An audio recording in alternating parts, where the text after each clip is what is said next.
Hi everyone, I'm live. Kind of inspired by Dakota Wint, who I followed, to just sort of go live and just riff with it. He's been going live every single day now for like 3 days, for like 2 hours, and I'm feeling that. I'm feeling that vibe to just like go live and be live and just see what comes through, talk with some viewers, answer some questions if there are any questions, just talk about whatever, you know, and yeah, just talk about whatever. So, yeah, I feel like it's a good time for that. And I don't know why I look so tired lately these days. I don't know what the deal is, but can't seem to shake it. So, how is everybody else doing? All one viewers. Yeah, it's real. I think a part of this exhaustion that I'm feeling and that you can see on my face is just this like detox that I'm doing, this raw vegan detox. I am still raw vegan, and in my last video I said that I was raw vegan for like 3 months, but at that time I think it was actually more like 7 months or something like that I had been raw vegan. So now I know for a fact it's like been like 7 months now that I've been raw vegan, and I am trying to avoid caffeine as well. So you can definitely see the exhaustion on my face from years of just smashing caffeine, just caffeine for energy and caffeine to try to get by. And now I'm all about the hydration and the juice, fruits and veggies, juicing, keeping it raw, keeping it real, and show my outfit. Yeah, I've been working out too. Working out a lot lately, and it's really easy. Honestly, it's really easy to work out when you do the raw vegan lifestyle, and it's just like some of the things that I've noticed being raw vegan. And to clarify again, this is the first time in my life that I've been raw vegan. I have gone Jain and I've gone vegetarian before, but this is the first time that I've been raw vegan, and it really is a game changer. It's a game changer in terms of the energy that you have and like what you're capable of. So basically right now, so this morning I was thinking that I would make a video talking about some of the supplements and things that I'm taking at this moment in time. And basically, I'm waking up in the morning and obviously avoiding caffeine, trying to avoid caffeine completely. And if you are going to do caffeine in the morning, you should know that you should always wait an hour before doing caffeine so the adrenaline leaves your system. So I'm waking up in the morning doing 4 tablespoons of E3 Live and then having like some bread, some avocado toast, which isn't raw. It's not raw vegan, but it's giving me the energy that I need, and it's helping me through this time of change where I am getting used to a more plant-based diet and like a raw plant-based diet. So yeah, it's helping me with that, and just lots and lots and lots and lots of fruits. That's really what I'm doing now, and it's a game changer, honestly. Like, it's a huge game changer. I think probably in my whole life I haven't felt this good. So yeah. And then I don't know what else is what am I listening to? Nothing. I'm talking to you. I'm not listening to anything, but before this, I was listening to, watching one of Dakota Wint's videos. He's just been going live every day, and just, he's in Thailand now, I guess, just talking about his life and what he's doing, and how his life is, and blah, blah, blah, blah, blah, and yada, yada, yada. So, that's what's up. That's what's up. And yeah, I think it's kind of cool that I'm actually live right now, because I don't know, I just feel like for such a long time there's so much hesitation in my life to like do anything and take action, and it just feels like finally I'm at the point in my life where it's like the stars are aligned, whatever. I'm at the age where I can actually make things happen. And, you know, like without hesitation, without self-doubt, without really giving a turd about, or a care, without giving a care about what I look like, or, you know, what the content would be. It's like, let's be real, I've been doing this for such a long time, and any doubt that I would feel, it's almost like, where is that coming from? Like, you'd think 20 plus years into making videos, and I've pretty much been doing it consistently. I think there was a period of time in like 2012 or something like that where I had a little bit of a hiatus because time stopped, and the calendar, the Mayan calendar, that whole debacle, crazy debacle. But other than that, since 2004, pretty much consistently, I've been posting and uploading content and creating videos. And so you would think at this point in my life, I would just be so comfortable with this. And I am. I definitely feel like I am lacking a community right now of like-minded people, and but I'm trying also not to have a mindset of lack, and have more of a mindset of like, okay, how can I make the most of where I live, or whatever, where I'm at, where I'm visiting, without that community. But at the same time, I'm attracting a new reality into my life, like a new, like I could feel myself going to a new place soon, and like moving somewhere new, or taking a vacation, like to LA or something for some work or something like that. So I can feel that. But yeah, we shall see where that ends up being, and all that jazz.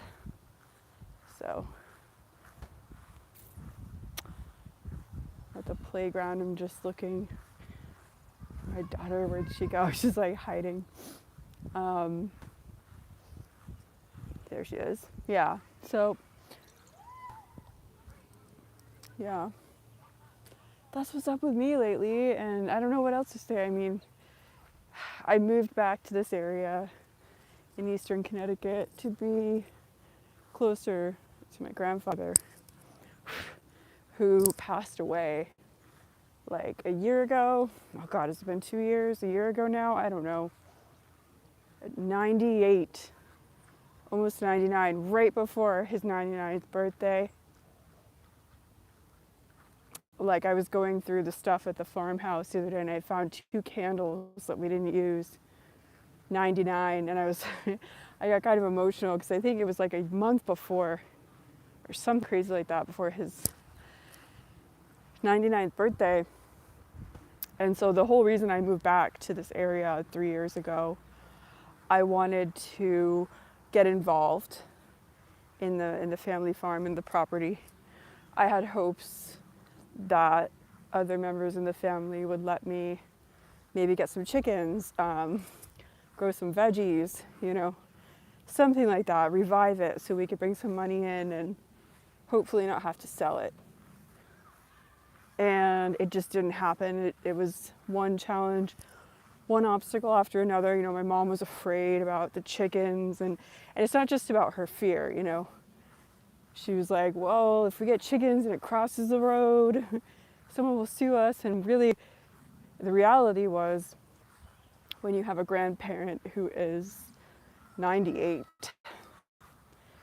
it's draining. And when you have people in your family that get to that age, you know, in their 90s, like their late 90s, it's a long time that they're there, but they're not really there. And you have to care for them and provide for them and deal with, you know, medical issues, health issues, whatever comes up.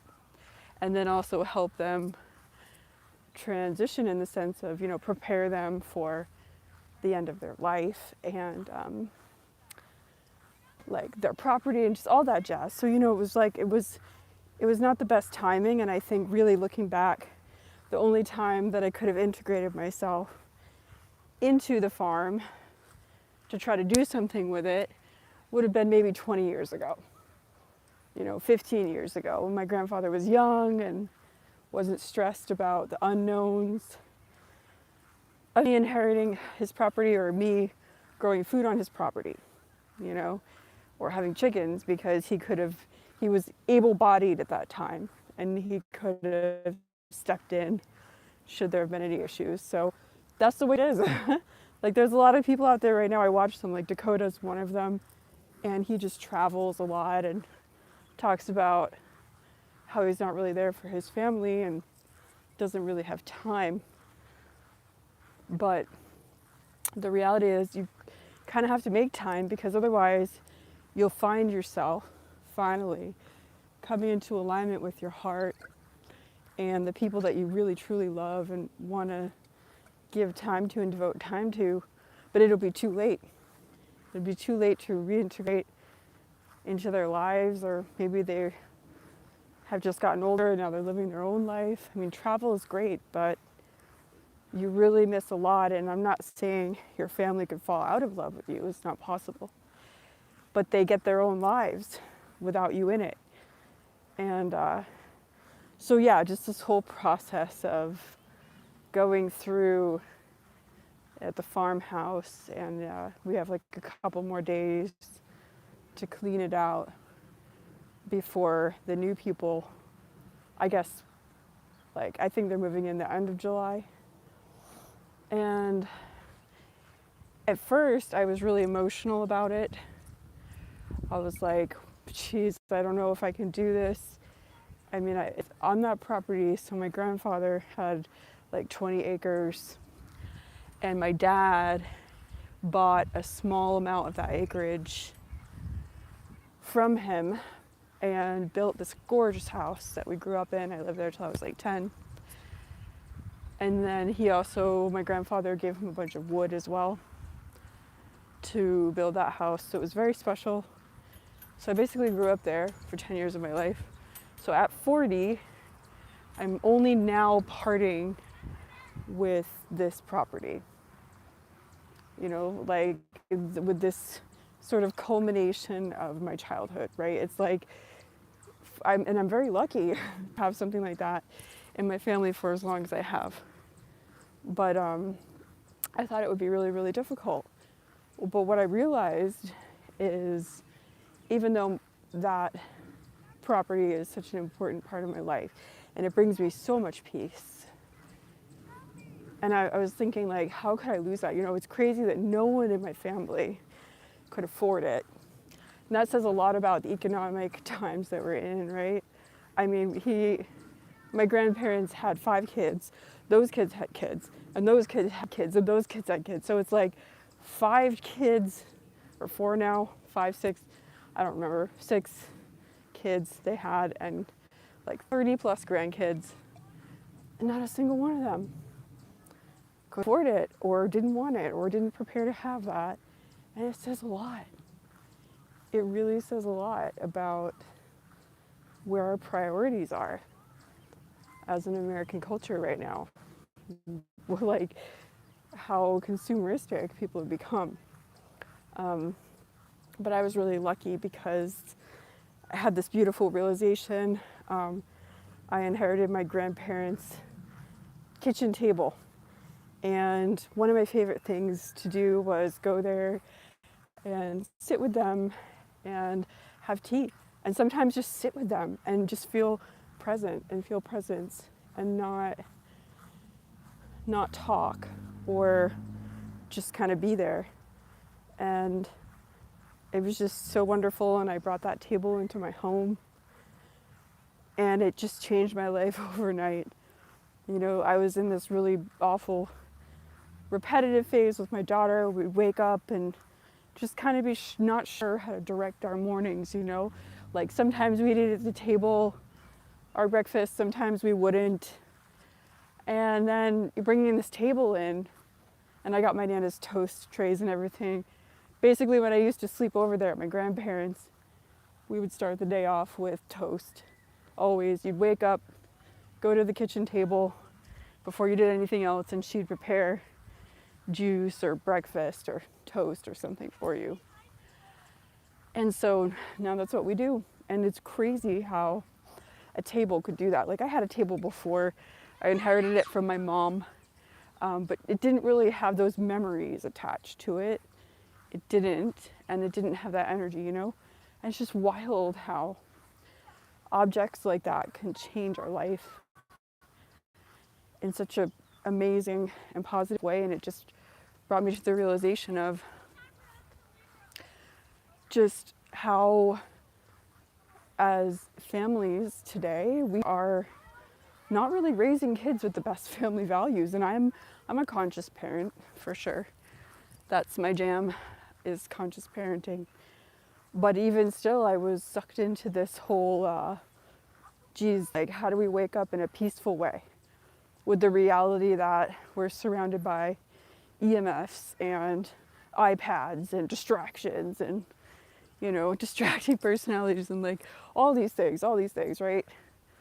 So many things to do when you wake up. You could listen to music or blah, blah, blah, just play toys and just so many things. But then now this table just added this really beautiful, simple element to our mornings. And I was thinking of writing a book or something called, something like, it starts with a table, like a parenting book or something like that. Like, just something about the importance of the kitchen table and those morning routines.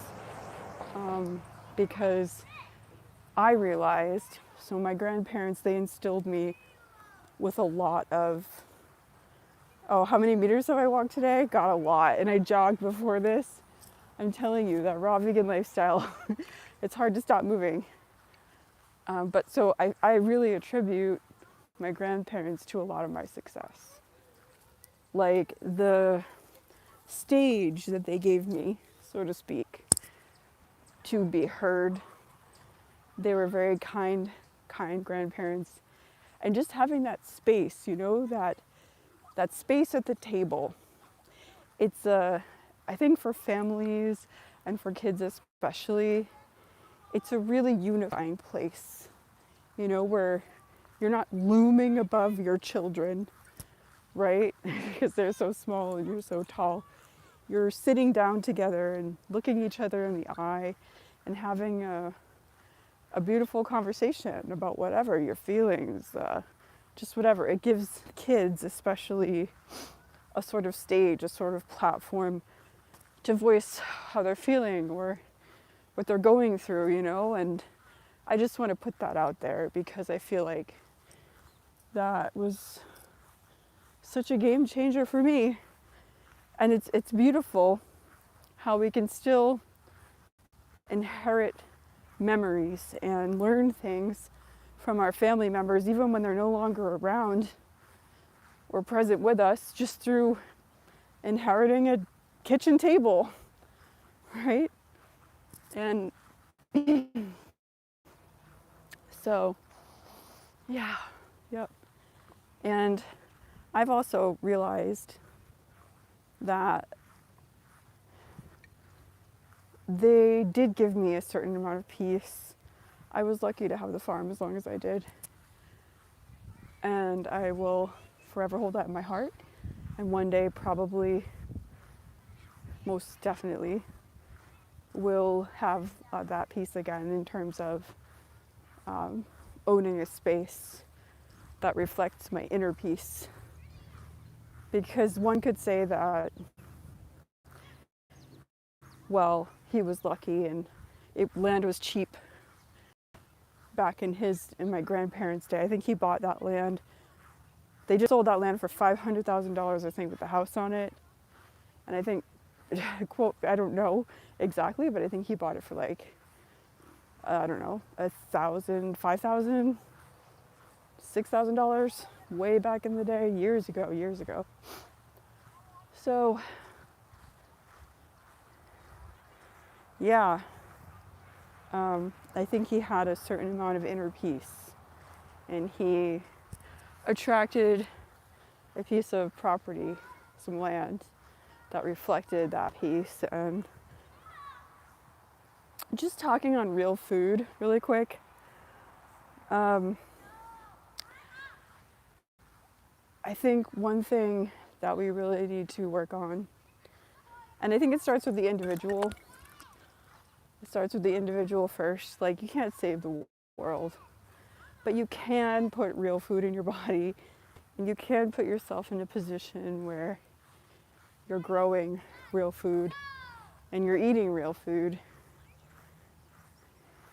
You're not worrying about bacteria outbreaks because you don't know where your food came from, or the price of it, or the fact that you're overpaying for produce that isn't even that fresh anymore because it got shipped, which is a part of the reason why, if I don't get land out here soon, I just don't know if I can do it much longer. I mean, I'm tired. Like, the winters are hard.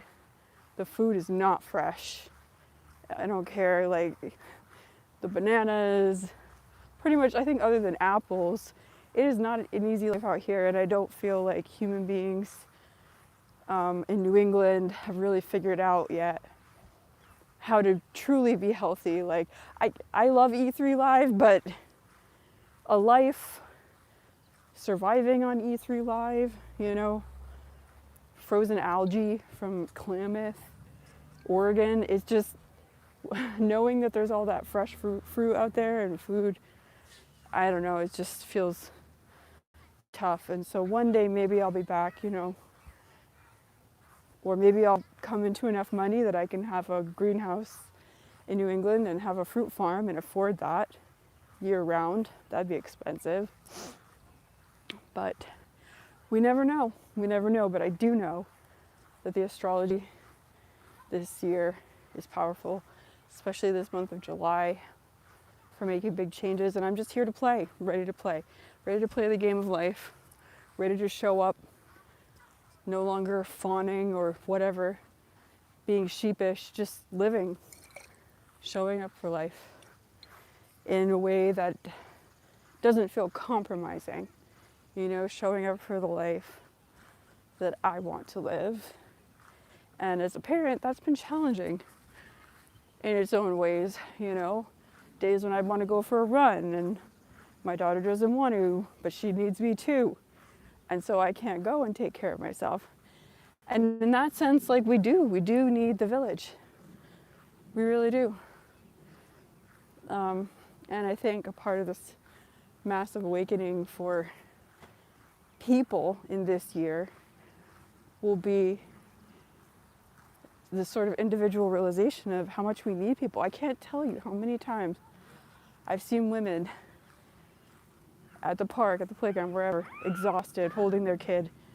And I'm like, you want some help? Like, I know how taking that kid off your hip for even 5 minutes, even 2 minutes, would make you feel so much lighter. And no, just no trust, nope, don't want help.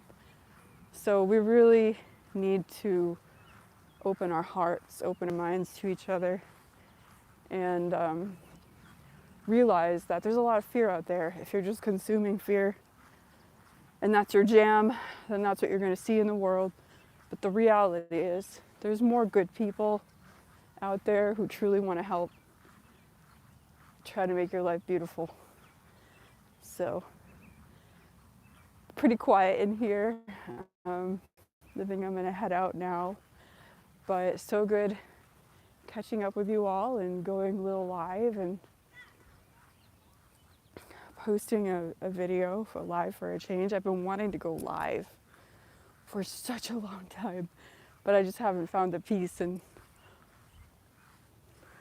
sitting still I get tackled by my 5-year-old. So now that I'm back on my own 2 feet, I can't be caught and I can go live. So this is where I'm finding my peace and isolation as well.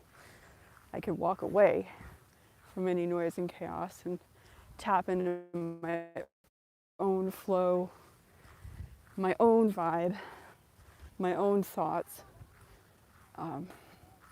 Just check in with what I'm thinking and feeling and wanting to talk about. So, all right, everybody, 30 minutes. I hope the audio was good.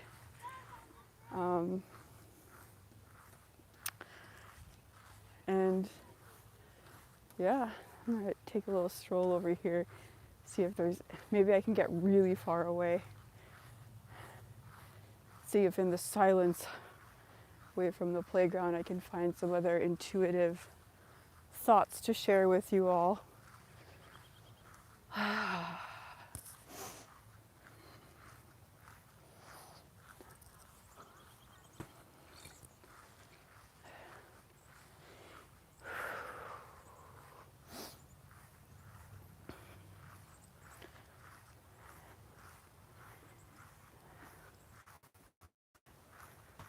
Yeah, I don't know how you all are feeling these days, but I feel like people have been talking for a long time about new timelines, and sure, I made a lot of changes to my lifestyle and my diet and yada yada, and you could say, well, that's not the new timeline energy, that's you making changes. But that's the thing, it's like for the longest time it was really difficult to make those changes, to go raw vegan and to stick to it. And now there's just this sort of energetic support from the universe that's like, that's right, keep on walking, stand on your own 2 feet, find your peace, and do that live stream. Because even though for so long it hasn't paid me money, I just keep doing it. I just keep coming back to it because, like, what else, What else is there to do? I have dreams about making another channel where content creators are equal and they're paid, and they're all paid. I think it's crazy that you need to have millions of views before you can even earn $1 on YouTube. It's just like, it just doesn't seem fair, because it's like a lottery, in my opinion. The algorithm has favored you, and so you made it. You got to be a YouTube partner. Like Dakota Wint, he was just complaining about basically how the algorithm doesn't like variety, and so his content is constantly changing. He doesn't talk about one particular topic, and so the algorithm, he'll lose subscribers, it won't share that he's live or whatever. It's tough. But I always say too that, like, it is a good side hustle, but can we do better as content creators? Can we unite again? Because, like, those days back in the early 2000s where you had content creators with maybe 20,000 subscribers or 10,000 subs, rubbing shoulders with people who maybe only had 500, and they just lacked that ego. They were there to create good work for the love of it, and definitely has changed. You know, that spark isn't there anymore because we're all used to it, and we've all had like 15 minutes of fame. We've all been satisfied, right? But I think there still is a spark that we can find, like other than money. And one thing that's funny, I was thinking about this today, going through the farmhouse, my grandparents' farmhouse, I found a lot of like things I created when I was a kid. When we were kids, we just create for the love of creating. And I found, it's like, I can't even write a book now because I'm this like adult perfectionist, and I've got all the tools in the world. I've got an iPad. I could have a laptop if I wanted. I've got an iPhone. I've got like 5 sketchbooks, some with lines, some without. And I can't write 3 pages of a book and be like done with it. But when I found this 3-page book that I wrote when I was like 6 or 7 at my grandparents' house with a beginning, a middle, and an end. And I'm like, geez, I could write and illustrate a 3-page book when I was 7, but I can't do that now. I mean, we should reflect on that. At least I'm going to reflect on that and try to see if I can do better. You know, one thing I think we're lacking, it's like I can't tell you how many times I've reached out to creators saying, hey, let's unite. You know, you don't need to unionize. Let's just create our own website where we're jamming and we dig it, you know, and we're all making money and we're enjoying it. Why not? You know, it doesn't happen. And I think if we could find that joyful creativity within us, that child within us that just wants to write the 3-page book for the love of it, we could make cool things, and YouTube wouldn't be the only platform. I'm not saying it would be good, you know, I'm not saying it wouldn't be a lot of work, but it would be fun, right? Just to see. But no one ever gets back to me, right? So whatever, you know, they can keep hustling hard and giving half of their money to YouTube. It's all right with me because I know that this life is about so much more than that. So someone said, Jamie Schoolbean said, a lot of people just do it now because they think it's a better alternative to having a traditional job. And it is, I mean, especially if you don't like your job or like you feel like your job's not really needed. But I just want people to be liberated. I look at people, and I've always had this sort of ability to, it's sort of like a gift, to see people who are in their ego, you know, and tired of it. Their soul's not really shining through. And I look around, and I look around at some of even the most awake people that I know, and I see it. I'm like, you're not being real. You're not being real. And let's be real here, a world where people are living in their authentic self, well, it would probably look nothing like the world we have today. We definitely wouldn't be driving around in other people's creations, other people's cars, you know what I mean? We'd live in a totally different world. But like, I know humanity will get to that point eventually where we are mature enough as souls that we can claim our unique soul identity and just be our unique soul selves, you know, and live our true purposes. True purposes. What are some of your favorite YouTubers these days?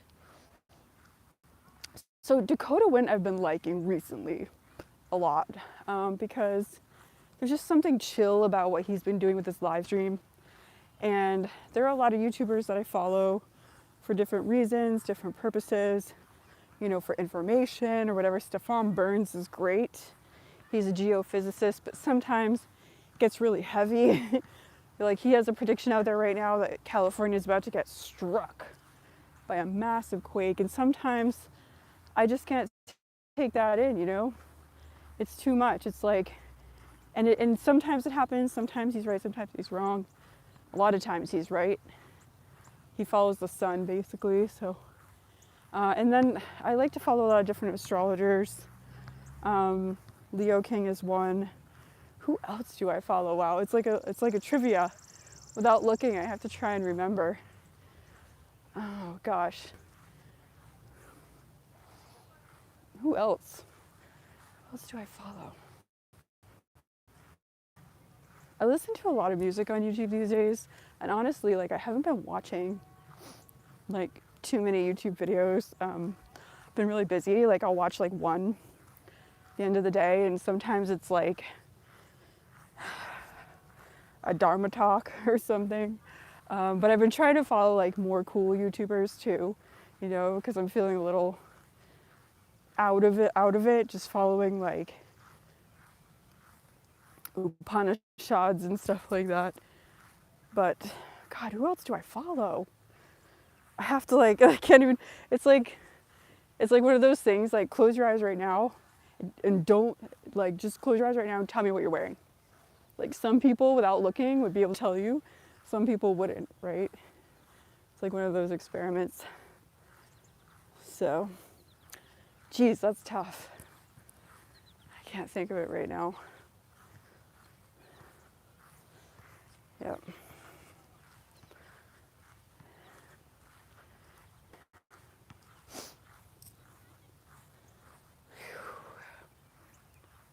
What are some YouTubers that you all follow? Curious to know. Some guy the other day, I was in the grocery store and my daughter was being funny and he's like, "This is such a show." I was like, "Please subscribe," because honestly, with the YouTube algorithm, it's like, it feels impossible. I mean, I get a lot of new subscribers though, but I feel like, you know, being on the ground and telling people to subscribe in real life, it's like a tactic I haven't really tried yet. So, and these kids, they just disappear.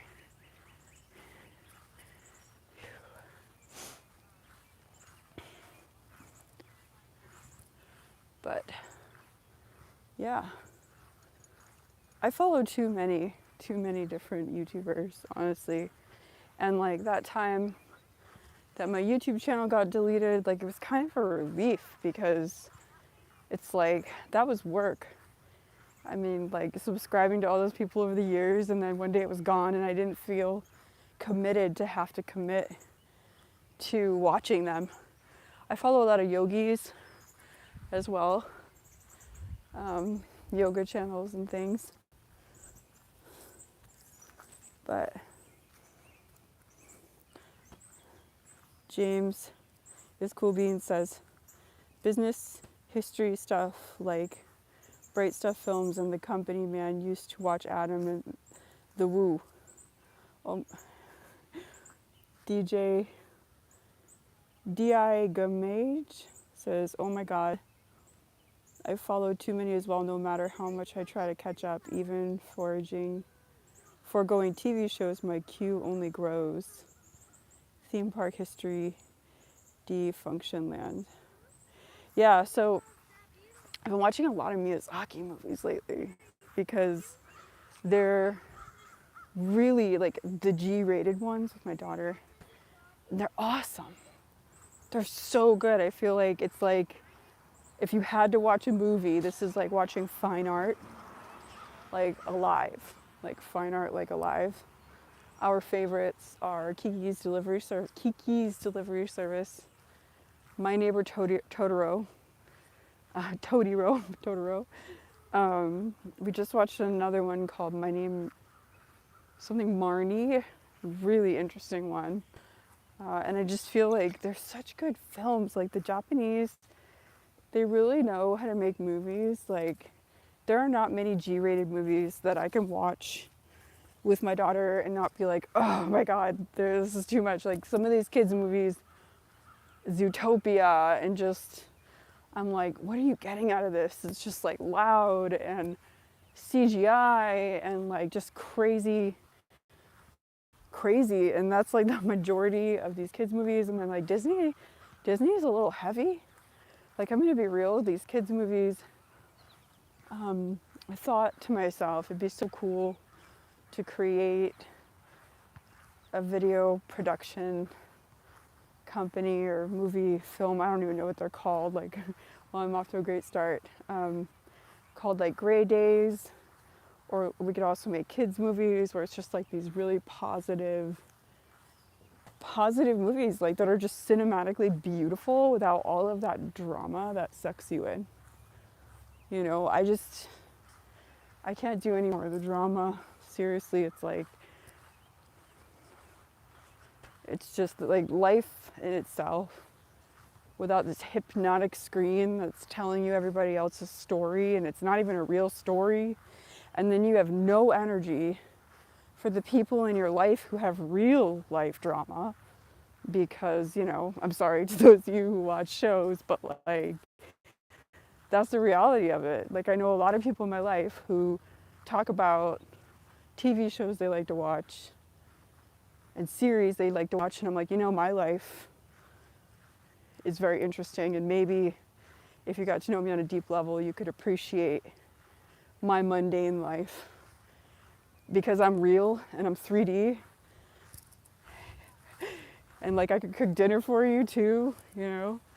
But no, you can spend 5 hours a week with some Hollywood celebrity that you don't even know, you'll probably never meet, so you could pay for her lavish or his lavish lifestyle, you know, whatever. But anyways, 40 minutes. Have more questions. Or it says,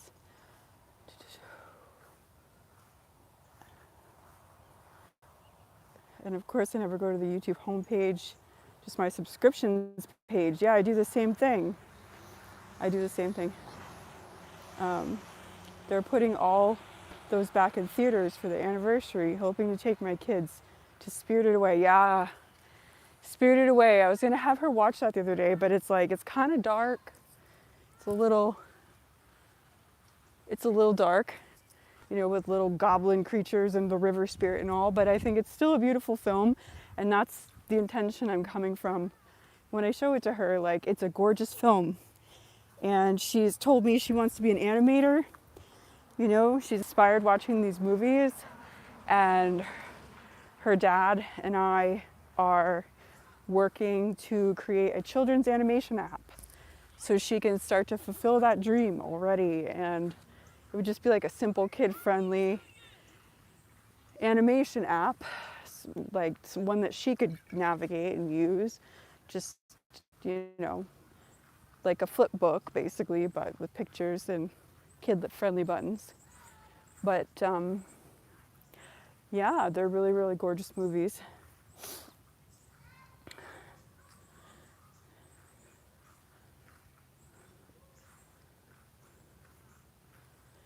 YouTube Premium and my subscriptions list most of the time, not even watching, just listening while washing the dishes.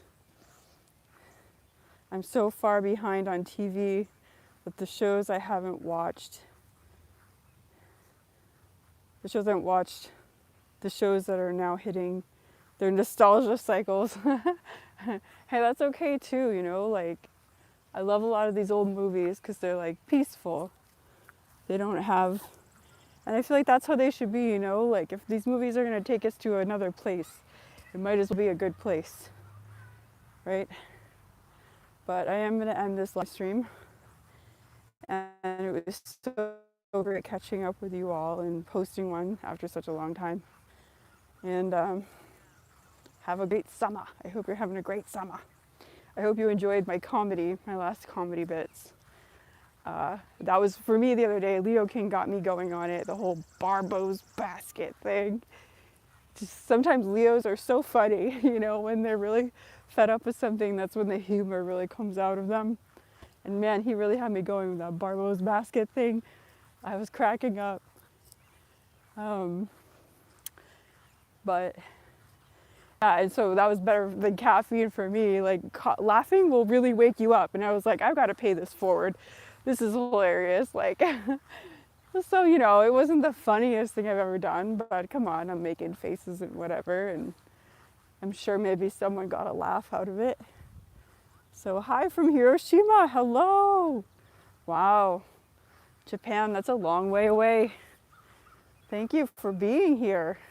The coolest people always come in the moment you're like, I'm gonna end, you're probably a bot. I'm gonna end the live stream. Here comes the cool people. Right? I mean, not that you're all not cool people, you're all cool people, you know, it's just so cool. That Japanese, I can't even read it. I don't read Japanese. It's really neat though. But yeah, okay everybody, have a really lovely summer. Enjoy it. I think pretty much everyone in the world's having a heat wave, which is actually really good for us. Let's detox and sweat it all out. All right, everybody. Ciao, until next time, take care. Bye.